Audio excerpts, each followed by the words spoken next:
134 পরিবারের 360 জন voter CPIM এবং BJP দল ত্যাগ করে তিপ্রামাথা দলে যোগদান। আসন্ন এডিসি নির্বাচনকে সামনে রেখে ধলাই জেলা ছাউমনো তিপ্রামাথা দলে এক যোগদান সভা এবং বিশাল একটি প্রচার মিছিল বের করে। এই মিছিলে হাজার হাজার মানুষ লক্ষ্য করা যায়। সবাই উপস্থিত ছিলেন বিশ্বখ্যাত দেববর্মা 5 নম্বর কেন্দ্রের প্রাপ্তি হংসকুমার ত্রিপুরা, মোহনলাল চাকমা, নারী নেত্রী মায়াবতী চাকমা, আনন্দ ত্রিপুরা, জনরাম সিয়াং ও অন্যান্য নেতৃবৃন্দগণ। নবাগতদের হাতে দলীয় পতাকা তুলে দিয়ে স্বাগতম জানায় 5 নম্বর কেন্দ্রের প্রার্থী হংসকুমার ত্রিপুরা। বিশ্বখ্যাত দেববর্মা বক্তব্য রাখতে গিয়ে বলেন যে এবার এডিসি নির্বাচনে তিপ্রামাথার জয় নিশ্চিত।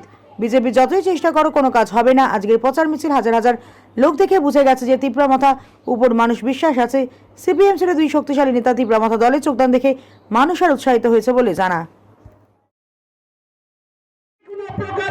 मायावती चाकमा, मोहनलाल चाकमा, हंस त्रिपुरा के सामने रक्त हो, जितना चाहिए इतना दे देगा।